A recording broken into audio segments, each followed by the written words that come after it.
In this video, I want to talk about the keto flu.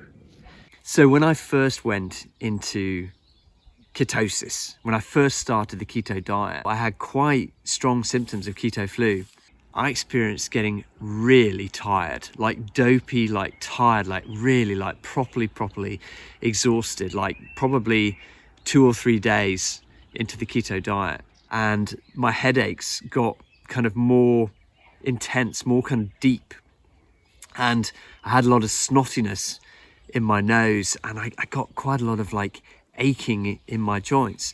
It was quite a sort of significant experience, but it only lasted for a few days, and then once I'd been on keto, I'm guessing it was for a week or so, the keto flu had kind of cleared up and it all seemed fine. Now, the keto flu is something that quite a few people who go onto a keto or a carnivore diet experience.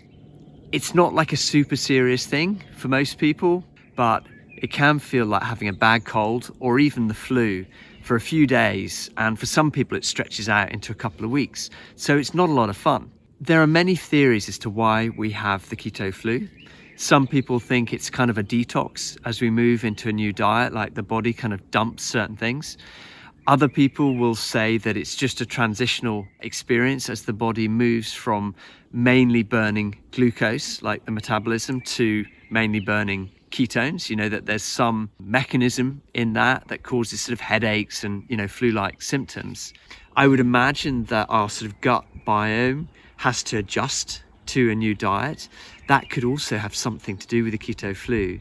But the problem for me was also identifying, was that keto flu or was that potentiation of the medication that I was taking?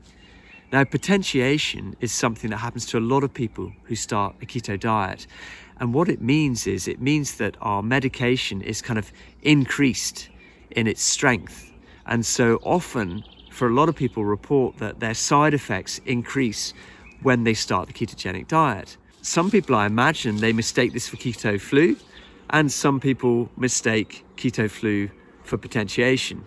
And for some people, it's a mixture of both. So this whole area is not, it hasn't been properly sort of scientifically researched. So it's all kind of a bit hit and miss at the moment. How can we either reduce or avoid the keto flu? Well, there's a couple of things I've discovered on my sort of ketogenic journey. The first is that if I'm taking electrolytes and drinking enough water and, you know, getting out and doing a bit of sort of walking and some kind of exercise, then the keto flu seems to be much like less in its intensity. I've also had the experience that by moving into ketosis very gradually, that really helps reduce the keto flu. It's very common for people to just get enthusiastic or just want to kind of get going with getting into the keto diet. And so then one day they're just eating a normal diet, whatever that is for them.